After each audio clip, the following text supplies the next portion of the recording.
Hello, and welcome to our thought-provoking podcast with myself, actor, writer, director and deep thinker, Libby MacArthur, counsellor, life coach and all-round mountain man, Ross Hislop, and compassionate, strong advocate for women, motivational speaker and broadcaster, Anne Hughes. In this series of podcasts, we talk about the things that we hardly ever talk about. We attempt to unpack the obvious, important, enormous life topics, questions and controversial issues that no one hardly ever mentions or wants to discuss. Because it makes, well, at least some of us, feel a tad uncomfortable. Nothing here is overlooked. This is the elephant in the room. In this week's podcast, we attempted to unpick just what exactly unconscious bias is and how does it affect us. Human beings are hardwired to make intuitive decisions about other people. We go about our daily lives making unconscious judgments that affect our attitudes and behaviours towards others. But what Ross, Anne and myself tried to understand is, when does this bias become a problem and something that's used to exclude others? So we started off by getting a watertight definition on what exactly unconscious bias is, and we took it from there. Have a listen. Unconscious bias. It's busting my nut. I don't understand what it is. Well, I'll tell you what, and here's the first thing. You know how that we were on TV now, if you're looking at adverts or you're looking at dramas, all of a sudden there's a really healthy mix of different shades of skin colour. And all of a sudden you realise they've been missing.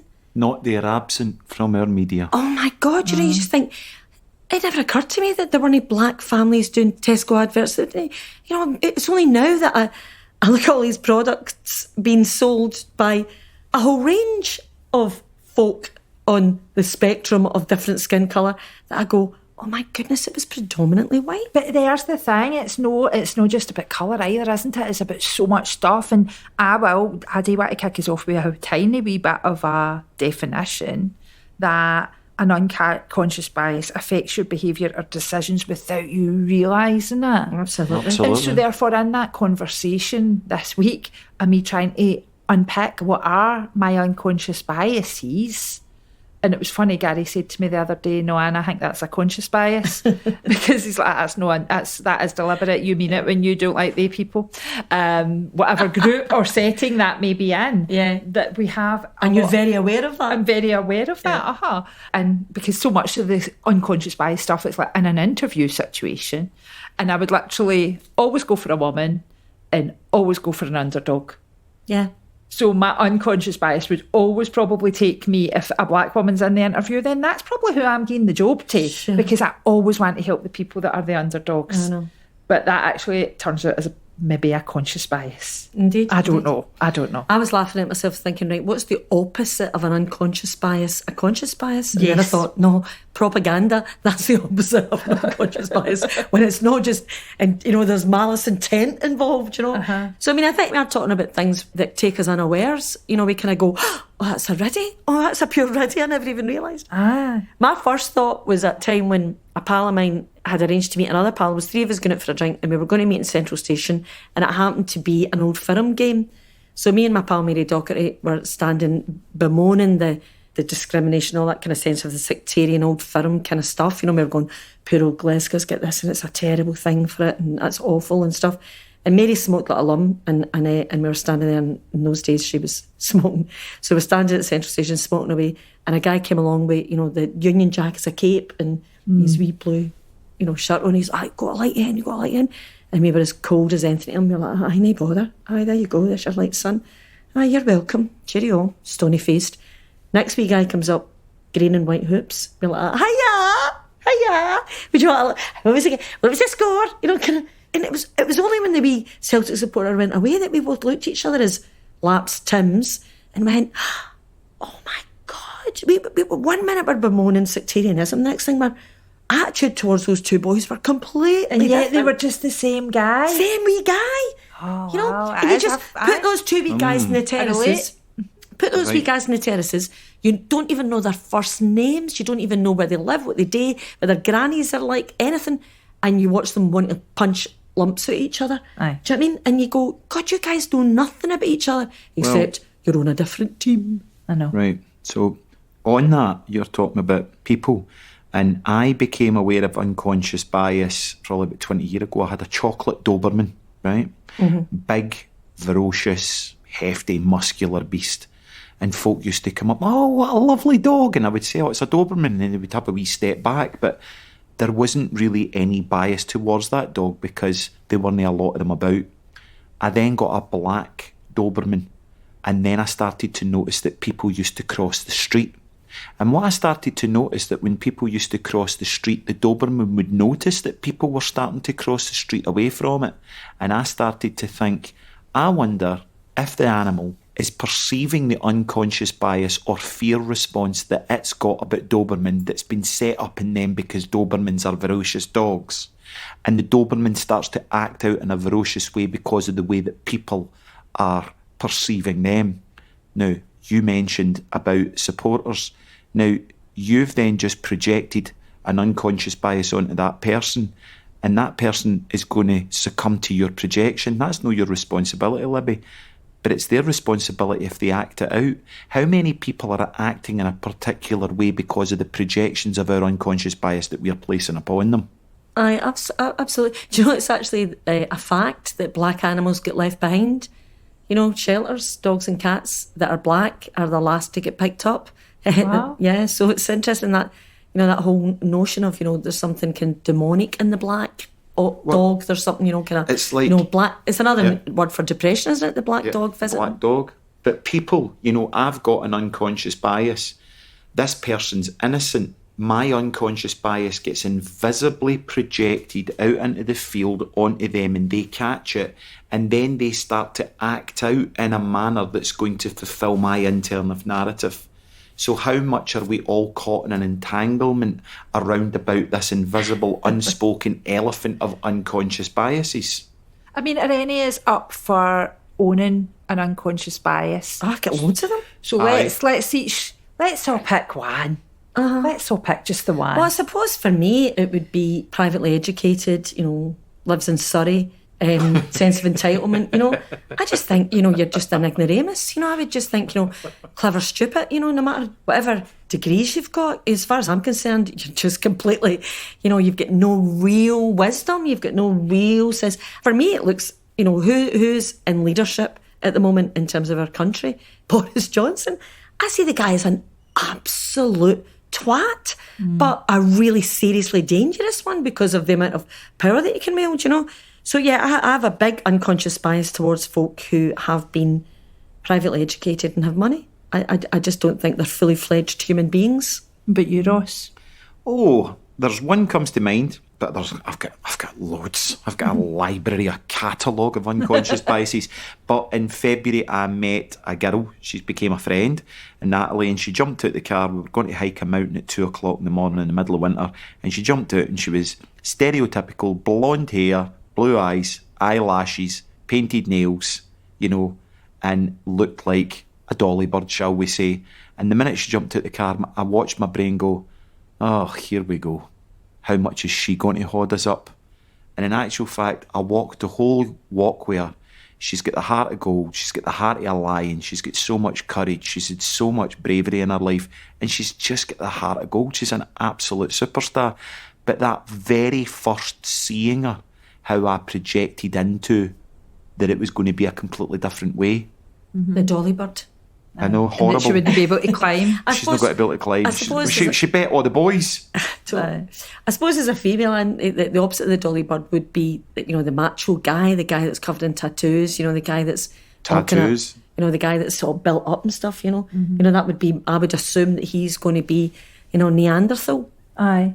I think that mine's is probably, well, I could generically say it's men, but I won't be that cruel because I do obviously have a husband and a son and male friends, you know. But I think it's like middle class, middle-aged men in grey suits with grey hair and grey attitudes. And I know that I scare the fuck out of them because quite honestly, you're right, I don't know what I'm going to say next either. But the fact that, right, if I could walk into a room with somebody, say an opportunity come up, and I walked into a room with somebody and that's what they look like, I'm already like in the back state because now I'm like, this isn't going to work. I'm not going to get on with him. So where's the point is even wasting our time kidding on? Yeah. So there's always But how do bad I othering. know that just because he doesn't dress well and his hair, nature has turned his hair a different colour, does not mean that I'm not going to get on with this guy, but I would automatically assume I wasn't. Sure. And we are talking about bad othering here, aren't we? We're talking about our projections.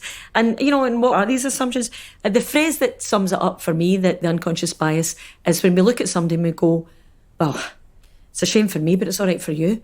And maybe when I'm actually doing unconscious bias, there's a bit of me that thinks they've got it too easy. They've got, you know, the sense of entitlement comes up big in my head, that idea of that's something I cannot bear, is somebody with a sense of entitlement. You know, if somebody said to me, listen, this guy's a multimillionaire, this guy's a billionaire, other folk might think very talented, very clever, astute, able. I just would think, who have you ripped off? You know, who's... You don't become a billionaire without exploiting people, as my daughter tells me. That would be my bias straight away, you know. But there's that affinity bias, isn't there? And I think I've definitely got that, where you have gravitate towards people that are similar to you. So if I knew I was meeting somebody and they grew up in an area similar to me, so probably didn't have a lot, and sort of I grew up in that very west of Scotland working class, probably Catholic sort of a background, I assume I'm going to go on with this person. Sure. I do. I just automatically assume I've got to great with them. We're just the same. Aye. That doesn't always work out for me, obviously. It doesn't always work out. Absolutely. I've got an unconscious bias against people that are homophobic. I think when you said I got on with them, the minute I hear somebody that's kind of starts banging their opinions around about sexuality, I just go right after them, and they're probably really decent people. No, they're no. They're no. But unconscious, you know, something that has changed that I've had to work at, and that was an unconscious conditioning, was that I was brought up in a family, I was brought up my single parent with my mother and my two sisters. So I naturally gravitated more towards the company of women. I found it quite difficult to be around men because there was perhaps less of a variety of men in the 80s or early 90s than there is now. And it's only now in my late 40s that I have got really good male friends, because the type of male, the stereotypical, goes to the club, plays darts, plays pools, into football, that's never been my kind of guy. So I had more of an unconscious bias towards those kind of men, because they weren't in my house. They weren't, you know, my mum and my sisters didn't watch football, know that women can't, but, you know, they were into fashion and art and fabrics, and my mum was a hairdresser. And it's only been in the last sort of 10 years that I can say that I've formed really good relationships with men. And that was an unconscious bias. What if we turned it on its head, because I've got one for this, and said, have people had unconscious bias towards us? I think. Oh, for Has sure. men had unconscious bias towards women? No. Just has anybody had an unconscious bias towards me? Have I had an experience of thinking they think they know who I am, but they don't? Absolutely. So I think, and I get this is my shit that some of my pals tell me to stop harping on about, but as a working class woman, I think that sometimes I go into situations and people think they know who I am and they can tell a story about me. And I know when this isn't a fight worth having with you, because you think you know who I am. You maybe don't. And it's almost like they struggle to marry up, especially in a work environment, what words I'm talking about, what intellect I'm bringing, what wisdom I'm bringing to the situation, a lot of strategic work that I do. But they can't, like, especially really middle class people, can't marry it up. And in a piece of work I was doing recently, one day, I'd been there for quite a long time, and a woman said to me when we were talking about somebody that was underperforming, but you are quite intimidating, Anne. And I was like, well, granted, I probably could be if I wanted to be, I'll grant you that, but never once have I been intimidating here. And that, she was very posh London, that was all based on me having a Glaswegian accent. 100% it was. Then I found out she went to uni in Glasgow, so obviously a big Glasgow woman intimidated her a few times, and she just thought every Glaswegian is intimidating. But she was now projecting that. Absolutely. Yes, and that's what we were talking. If you then act out that projection, that's your responsibility, but then also feeds into their unconscious bias that then you allow them to be right. Well, let me explain that a wee bit better. So if I walk into a room and I feel the projection of another person's unconscious bias onto me, and I get a sense they don't like me, right? and then I start to react or indeed respond to their unconscious bias, well, I'm only feeding into making them right. But if I keep true to myself and I hold myself, that can turn because I'm not acting at the projection. They might think, oh, actually, he's not what I expected him to be. Yeah. And the tables can turn. But that's something that's had to be learned, because a lot of people see that somebody doesn't like you and then you just start playing into their hands by being a wido or a wee bit aggressive or a wee bit quick to respond or react to them. And then there's no healing. My response with that is, you're lucky you can only meet me on Zoom, hen, because oh my God, if you met me in person, would I fully gear up the intimidating? You're damn right I would. No. So maybe there's what you're saying then, Ross, is that thing of like, don't do that, Anne. And Exactly. maybe it's like hold back. Do the opposite. And kind of like literally be counterintuitive. And the one that I got with me, which was quite good fun, was Eddie Mair on the radio. So before Fred Macaulay would do BBC Scotland every morning, I used to go with Eddie Mair on a Wednesday morning, and my job was just to talk to folk. So I'd be talking exactly the way I'm talking now, you know, this kind of accent, Scottish, BBC radio, and Mary would phone for Aberdeen. I'd go, well, Mary, the thing about what you're saying is... So it was a kind of big problem-solving slot kind of thing and stuff, and Eddie Mair was on it with me, and it was great fun. And anyway, the next thing, someone comes on, and he literally said... That girl on the radio, she can't even speak the Queen's goddamn English. What's the BBC coming to? Is that non goes as well not in charge? What's going on? She can't do. We can't have people like her speaking on the radio, you know. Anyway, so of course Eddie Mair's killing himself laughing, and my bottle's crashed. I've completely feel as if the Parkes whistle's gone, the big shepherd crooks on my neck, the big hand on the shoulder, as if you stole the chicken for the supermarket. I literally, my bottom fell out my world, and I thought, oh, God, he's right. I can't be in the radio talking like this, you know? So anyway, I got it together. Eddie was killing himself laughing, you know, and I was going, you speak, you know, miming, you speak next. And he was like, no, you speak, miming.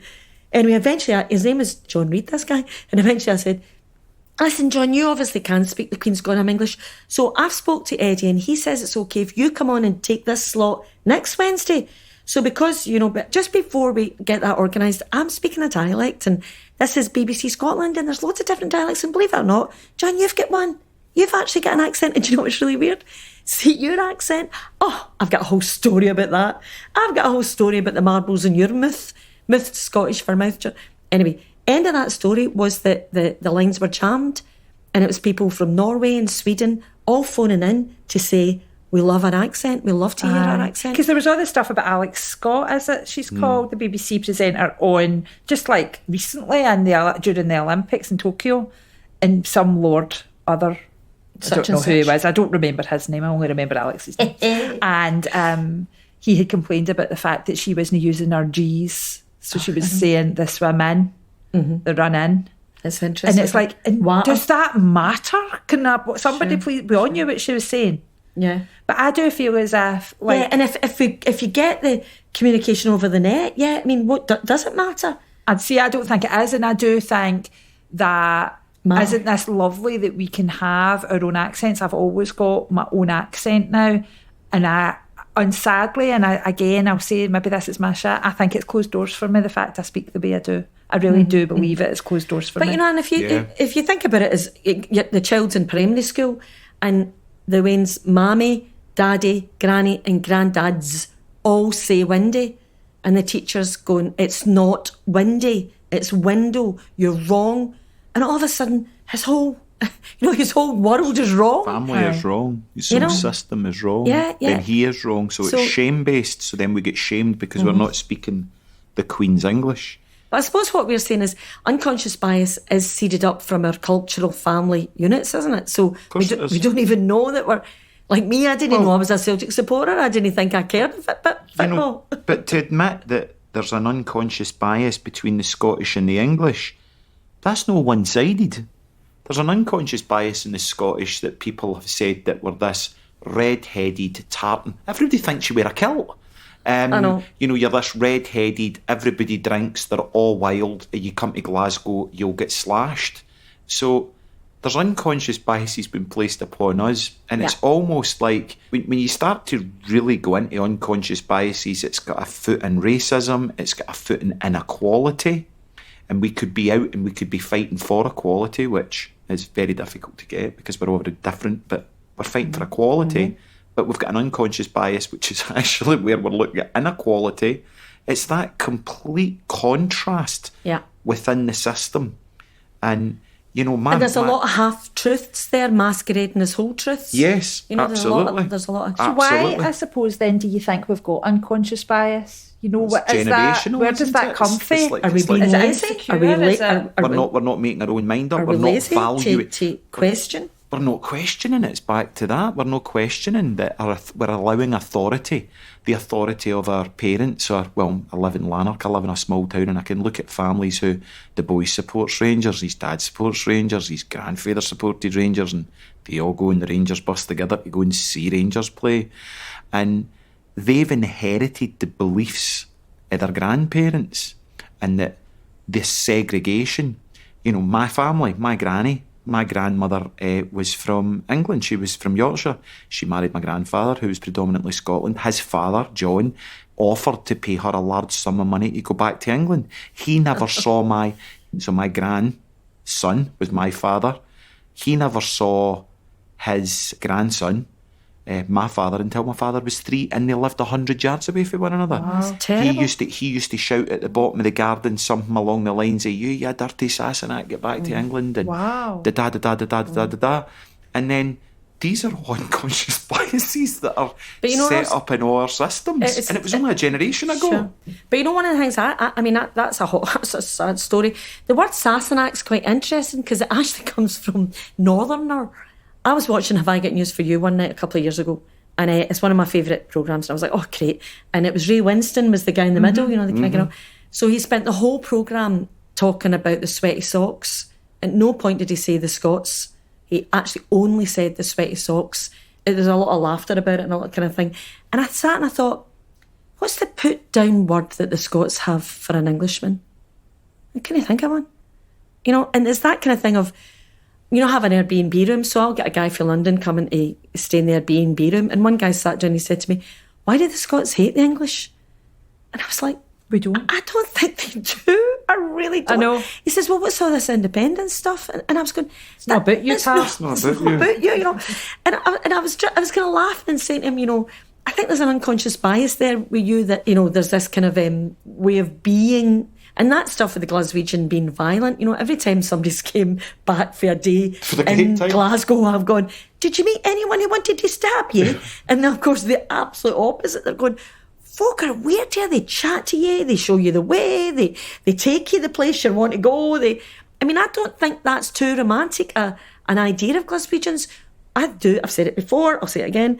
It's a very sophisticated way to be friendly to your strangers. It's funny because there's the whole thing, isn't there, with English people saying that Scots are mean. In my experience of the world, it's the complete opposite. And this was an actual story in an uncomfortable moment. Last week I was in London and I was sitting with people that I've only known virtually, but this was me. So I know them quite well. And they were telling me some story that it was a story that basically started with somebody getting their breakfast late in a cafe of poached eggs, taking them to the office with them, opening the box, they had fell apart, and taking them back to the cafe 4 hours later at lunchtime to get their money back. And I was laughing and I was saying that is the most English thing I have ever heard. And I was sitting at a table surrounded by English people, and surprise, surprise, of course they were offended by me saying that's the most English thing I've ever seen. And so I had to apologise. But genuinely, I can sit here with you and say that's the most English thing I've ever heard. I tell you, see the Scots as minis, that really gets my goat. I'll tell you why. I think the unconscious bias is such that if you finished off your thinking, what you're actually talking about is a gift of thrift. And the gift of thrift is a wonderful thing, you know, the make do, the mend. That's a beautiful thing to fix a chair or, you know, put a leather patch on an elbow. It's a beautiful way to be the gift of thrift. But the idea of the Scots as mean isn't just coming from England. It's an international thing. You know, see if you go to Germany, that you would read in German supermarkets, you would read low price, great value, Scottish price.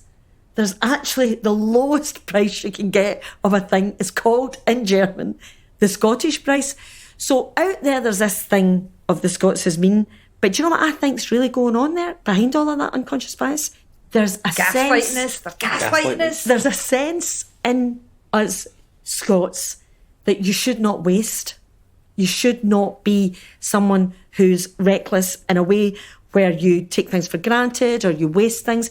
And I think that comes all the way from the Highland clearances. It comes from a nation that has actually been in so many times of its life, oppressed. So there's a great sense of taking care and enjoying stuff. And I think the gift of thrifts, loads of my girlfriends have, had stalls in the barras and stalls in the square yard, and they're always excited about finding things that have got, great material, beautiful stitching and stuff like that. And anybody could look at that and go, you buy everything second hand, and think it's mean. It's not. See, a long time ago now, 2005, I was lucky enough to go and do the Inca Trail in Peru, right? And it was like a charity thing. I worked in this sector and I was going on that, right? So the doctor who was there was of Asian descent. He was from London, right? It was people all over the UK. And I remember the story that sort of I got everybody laughing together and having a bit of a joining when we all met at Heathrow Airport was when he had got on the tube. He was from London. He'd got on the tube in London with his big backpack on, because we all had to obviously take a big backpack to go and trek through Peru. He'd cleared the carriage because this wasn't that long after 9/11. Oh. It was 4 years the other side of it. And he says, if I never knew that all I needed to do to get a seat on the underground was wear a backpack.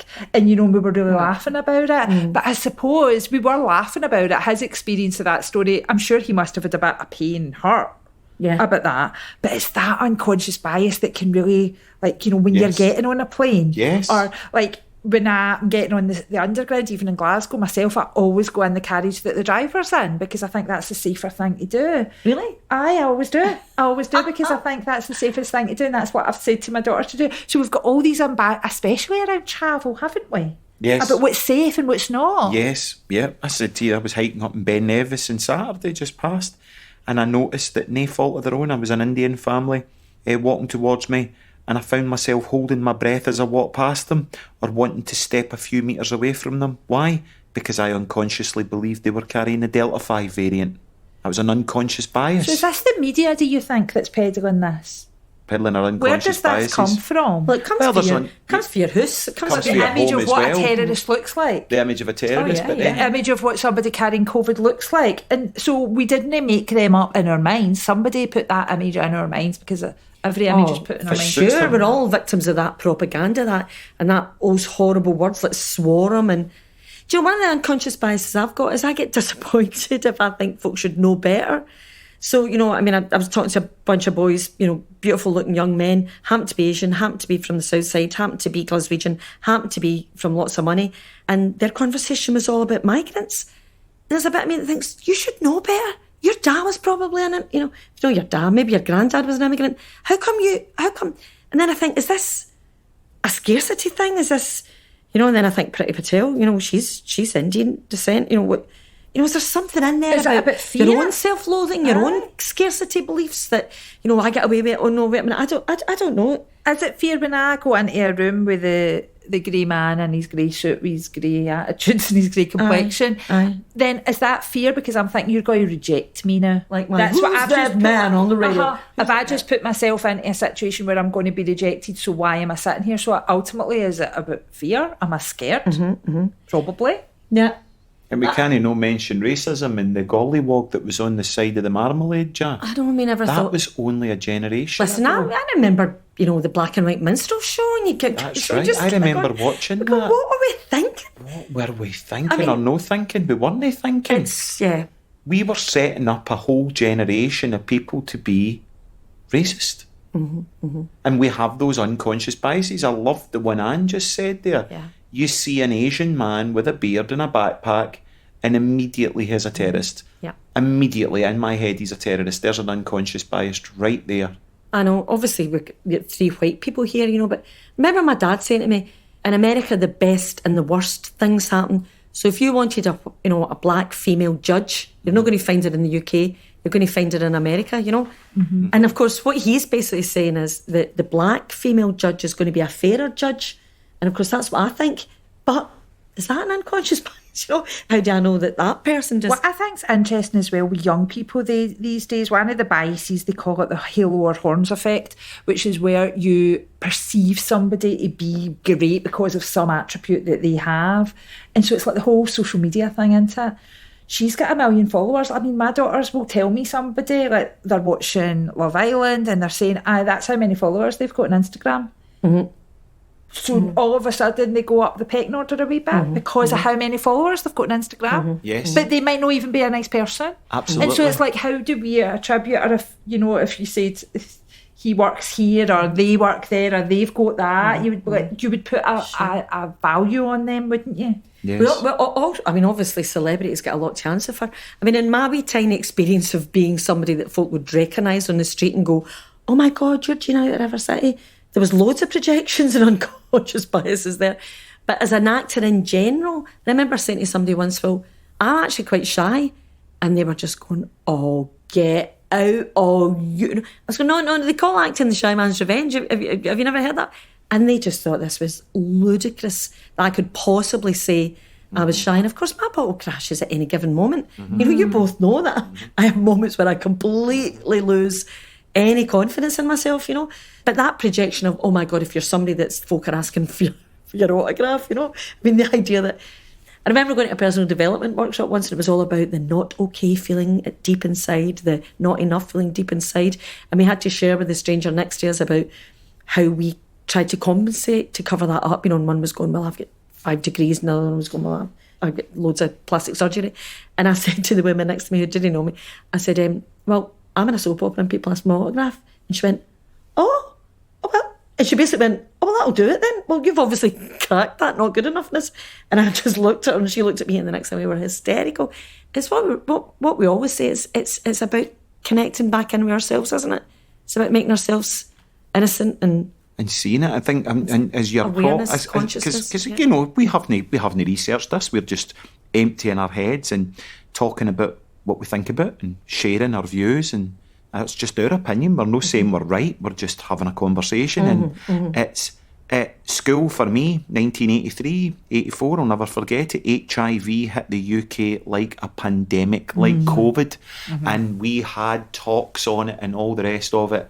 I then had an unconscious bias that HIV was only for gay men, and then it became drug users. Yeah. Right? And it was like, genuinely, I went through a period when I used to go into a club in Edinburgh that I used to wipe the rim of my glass with my shirt. Or if, like this pandemic, exactly the same as this COVID, I now have lots of gay friends that have not got HIV, and HIV isn't going to jump off of them and land on me. I had this unconscious bias back in the 80s going into Edinburgh, admitting that I did go into Edinburgh for a night out in the 80s, that if I stood next to a gay male man, I was going to end up contributing HIV. That was the madness. The way that we had been educated, our sex education system around about HIV in schools were absolutely deplorable, and like this pandemic, only bred fear. Yeah. Right? How outcast did the gay community feel in the 80s? People will probably not be able to comprehend what I'm saying to you now. When you're at school where there's LGBT rights and counsellors and communities and it's accepted, 30, 40 years ago, gay people were outcast. And along with that, if you were a homosexual, then you were interested in casual sex. You weren't interested in relationships. You weren't interested in marriage. You weren't. Thankfully, that's all shifting and changing now. Not least because that's not just gay men. Lots of people are just interested in casual relationships. No, but you'd assume that they would especially not be interested in marriage. If you're a gay man, were into Wayne's. Gay men weren't just gay; they were paedophiles. All gay men were paedophiles. Oh dear, God, that's true. But listen, while we're talking genders, we've got male and female here. We have to confess that idea of I've got masses of unconscious bias about who men are and what they think. Yep. And I remember as a kid watching The Quiet Man. It was my mammy's favourite film. Aye. But I remember thinking that they must have to pay John Wayne a lot of money to kiss and be romantic and hug, because she'd be into it, but he wouldn't be into that. Like he'd be like, men aren't into kissing. Women love hugging and kissing, but men have got other things to do. It's like you think about the Janet John books. She was in making scones. Janet was making scones with Mum, but they were building a boat. John was doing the wee stuff. I remember thinking, I don't want to bake scones. I want to build a boat. I want to be right. Yes, great conversation, Libby. We've all been brought up with these kind of ideas of. I remember one time watching Sinbad with my dad, and the sailors had all crashed their ships because the sirens were singing in the rocks, and I must have been maybe 8 or 9. and I was watching Sinbad with my dad, and I said, oh, God, because I wanted to build boats. Oh, these beautiful boats, why are they crashing them on the rocks? What's going on? And my dad said, well, the women are singing. And I was like, right, are they bad singers? He was like, no. And I was like, right, so is it just putting them on? The idea that men were interested in women singing, the idea that there would be some allure that would distract the men from sailing their beautiful ships. I could not understand why a guy would be interested in a woman singing. What would be interesting about that for a guy? You've got me thinking there with that, right? So I was thinking about this just the other day, funnily enough. I was studying over in America about 10 years ago, and one of the things that I learned was how detrimental it was to the human brain to be trained out of being left-handed. So just bear with. These are just transient thoughts going through my head as we're having this discussion, right? I'll try and formulate them as best as I can. So if you're a left-handed child, and that hand would have got tied behind your back. Now, if there's young people listening, that did happen. I'm no making this up. And that had a detrimental effect on the human organism's brain. If you're meant to be left-handed, you're meant to be left-handed. You're not meant to be trained to work with your right hand. That has a really bad effect in the brain. Now, I believe that we've been trained into thinking that men should be at the head of the table. I don't think that's real. I think that women should be in authority. I think women have got, and hey, hold on, let's not get into we should be equal, because men and women aren't equal. They're never going to be equal. They're not going to be equal because we're very different, right? And I think that women are the ones that birth our children. Women are the ones that should be in authority. And I think somewhere like the left-handed trained to be right, I think we've been trained into believing that men are supposed to be at the helm of the ship.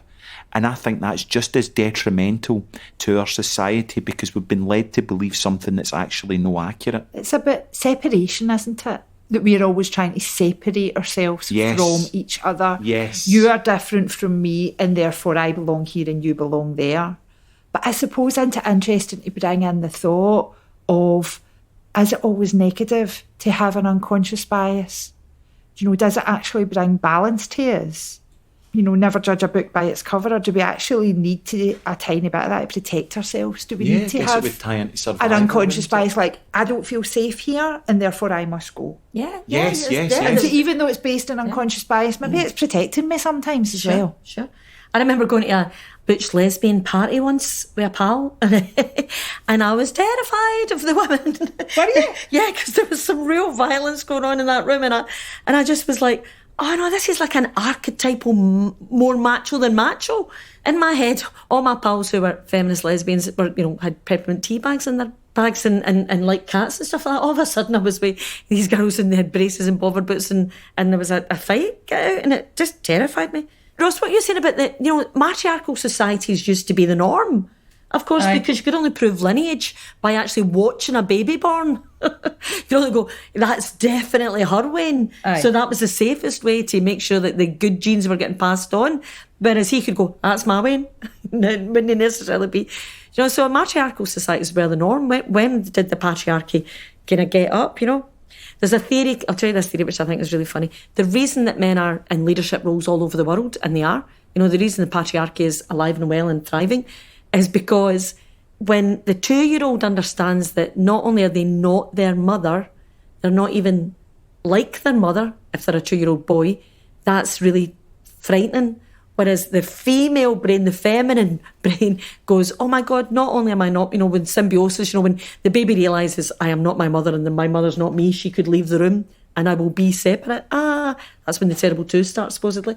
So when symbiosis collapses and you now realise you are an individual, what baby girl goes is, okay, I'm not my mother, but at some level I know I'm like her. Whereas baby boy goes, oh no, not only am I not, when I say mother, the carer, not only am I not like her, she can leave the room without me. And that's when the boy goes, I need to be in control. I need to be Don't know if that's true. But I have my unconscious biases about the fact that I think that men don't hurt the way we hurt, which is a nonsense. Because that is probably a nonsense, isn't it? I would say. Yeah. That we've designed.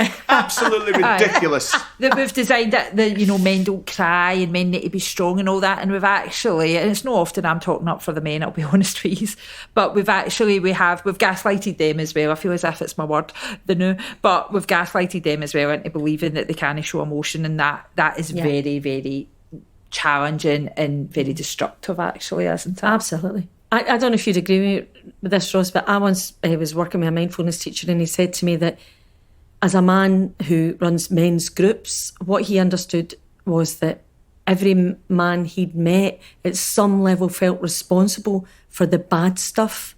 And what he said was, what women don't understand about men is that because in general it is quite often a male who's the guy that did the murder, did the rape, Yes. He said every man I've ever met has a real sore, vulnerable space Of course they are. inside him, because he thinks, God, I'm the gender that did the bad stuff. It's all men that are rapists, it's all men that are paedophiles, it's all men that are murderers, but there are women that are paedophiles, there are women that have raped men, and there are women that have murdered. Yeah. And we're carrying this unconscious guilt, if you like. But it's also an unconscious bias that's then being created that men are bad, men are to be feared. Yeah. Yeah. And so where do we go to then? As we start to round this up, where do we go to? How do we start to be aware of our unconscious bias and let them It's awareness. mess our lives as up? we're walking towards the Indian family coming down Nevis. Watch my little brain go, I've got an unconscious bias that they've got Delta 5. Let's understand that what love would look like is if we lost some labels. So it's about the labels collapsing, so when we talk about the sacred feminine, it can be in a man, it can be in a woman, it can be when we talk about, the divinity. There's a kind of, the divine spark that's about community and about, that's one of the things that I think the Scots have this idea. The Scots are often accused, unconscious bias, of tall poppy syndrome. The Scots go, I can't your feather, you don't get above yourself and all that stuff. Well, actually, I think there's something really beautiful in there, because what it's saying basically is, we need you on board. Don't get above yourself. This is a community that needs to look after each other. We need to actually start collapsing the labels of male, female, somebody that's only interested in this or only interested in that. Basically, we're encouraging our girls to do anything now, do anything they want to do, anything you want to be, you can be, You know that old joke about the story where it's lateral thinking, where you say the man climbed the hill and he died and his wee son was taken off into the surgery, and the surgeon runs in and goes, I can't operate on this boy, that's my son. And people go, wait, his dad died? But the surgeon said it. And of course, it's a woman. The surgeon's his mammy, and you go, oh, God, I never even thought of that. So that's going to work less and less these days, because women are becoming surgeons and pilots and, it used to be politicians. And politicians, And so first ministers. Let's lose some labels here. Aye. Let's start sharing our unconscious biases with each other and saying, God, make me wrong here, tell me different, give me insight, open my mind. And I think owning it as well, like owning own your stuff. shit, own the fact I actually had judged you before I even met you, and that's something that's really ringing to me. Before I judge the man in the grey suit, accountability. Do you know, Anne? Don't judge the man Totally. in the grey suit, the grey hair, Everything. and the posh Accountability is everything, absolutely. And the guy who said to me, who's that girl on the radio? He ended up being quite a nice guy, really. Anyway, well done, guys. Thank Good you. one. So, Thank you. see you next time. Thank you for listening to our programme. You can find future episodes on Acast, Spotify, or wherever you get your podcasts. With thanks to Matt Ramsey for editing and mixing this episode. This podcast was produced by Solace Sounds.